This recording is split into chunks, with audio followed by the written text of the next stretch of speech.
Hey everyone, it's Corey with Reel Filmmaking, and today we're talking all about short film pre-production. So it's been a minute since I've uploaded a video here on the channel, and that is because I've been knee-deep in pre-production for a short film that I'm working on. I'm going to be shooting actually next week as of me recording this video. This has been a fun, unique experience because instead of writing and directing the short film, which I've done for the last handful, I'm actually the director of photography on this one. So planning out all the shots, working with the director to bring his vision to life on this project.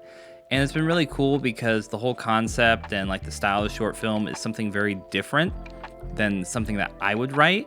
It's been a cool challenge in that way to use my knowledge of filmmaking and cinematography to bring somebody else's creative vision to life. And so it just gave me a lot of inspiration to talk about short films and a lot of the stuff that goes on behind the scenes. So the most important thing is that pre-production is essential to the success of a short film. We get excited about shooting and being on set and doing all the stuff with cameras or how the actors are going to do things. And all of that is really exciting and it is important, and I love doing that. If you don't take the time to plan, then you set yourself up to fail. Like a lot of people say, like if you plan to fail, or what is it? What's the saying? Like if you fail to plan, you plan to fail. That's what it is.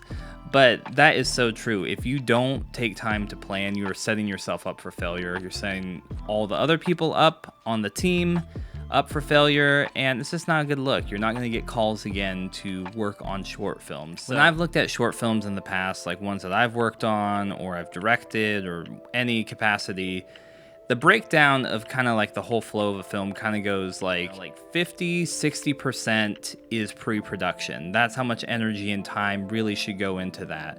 About 20% is the actual filming, so the logistics of getting the locations, working with actors, casting, actually shooting it, getting all the gear, all that stuff. It's about 20%. And then the post-production is about 30%. So that's when you're like actually editing, cutting the story together, doing all the sound mixing, doing the color work, like all that stuff. In this whole process, pre-production is essential because it's the biggest chunk. And so much of the time we want to rush through it because it's not necessarily the most exciting thing, but it really lays the framework and the foundation for everything you're going to do after that. What is all included in pre-production? How I would spell that out is pre-production is anything that gives you the information to succeed during the film shoot. So things like doing storyboards, creating a shot list, location scouting, having a mood board to help you understand like the style, the look of the film. And the big key that all of these things have in common is they're a form of pre-visualization. They're helping you to see the film before it actually gets filmed. And you know, there's a number of ways, like some of the things I list off, that people choose to do these things. Some people like to make really detailed storyboards and get all the details in there. Some people will not use a storyboard and just go straight shot list. There's different ways that you can make storyboards. I've seen people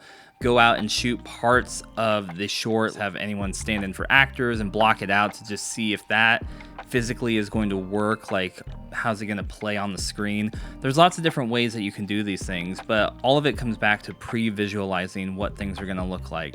The colors that you're going to incorporate in the film, what people are going to wear, how the characters are going to move. All of it is pre-visualization. You want to spend all this time preparing so that way when you get to set, you're not having to make all these decisions and waste a whole bunch of time, because just the way that filmmaking goes, when you get to set, things will change. It's not a matter of if, it's just when.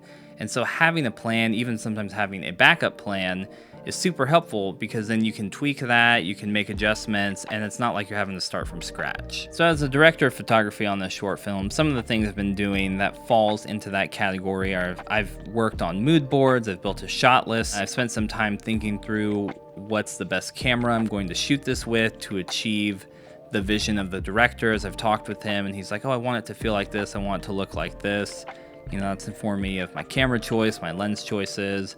I've spent time referencing other films to get like the techniques and the look that I think that this director wants. And so all of that falls into the camp of pre-production. You know, it's not the most exciting things, you know, sitting there and working all this stuff out, working out a shot list and being like, oh, do I want a medium wide? Do I just want a wide shot here? Should I do a push in? You know, but all of this will pay off. I promise it will pay off so much once you get on set. You won't have to make these decisions. Rather, you can put your creative energy in actually executing the things that you planned for. I heard a famous DP say this, and I just for the life of me cannot remember who it was, but he said, you know that you are confident in your skills as a DP when you can do all your planning and your pre-visualization and know what you're gonna get once you are filming on set, how your lights are gonna look, how all this stuff, and you're able to get that closer and closer each time you work on a project. So you'll do your storyboards, you'll do your shot lists, and you say, I think if we have the light here and we put the camera here and we shoot this way and we do this camera movement, it's going to look like this. And every time you do a short film, you move closer and closer to getting that exactly right. And so that is a big part of my goal. It's just in doing all this pre-visualization, it's going to help me when we get on set and I'm actually shooting it and we've got the actors there. And, you know, time is money, to have all that reflect very closely to what I've been planning and what I've been talking about with my director. And the second point that I really want to stress in this video about pre-production with short films is really this idea of having a good management system and a good way to remember everything you need to remember. I couldn't think of a succinct way to categorize this. You need to be organized. You need to know what is going on. You need to have a way to organize, manage things, and to not forget important information. There's a lot of different ways that you can do this. I've used Milanote to help categorize a lot of my process. Like I said, a shot list helps remind me when we're on set, and I can have my first AD help me with that. Like, hey, help me with shots and timing and how long do we have for things. There's so much happening on the day of filming that you just won't be able to remember all this stuff. And that's why in all your pre-production, you're setting up systems, you're creating a process to help you remember the things that are important. You've made notes to yourself. You have a way to quantify, I need to make sure this happens and this happens and this happens. And so that's been a big part of me planning this short film, is making systems. You know, obviously you need to have a shot list so I know what I'm doing.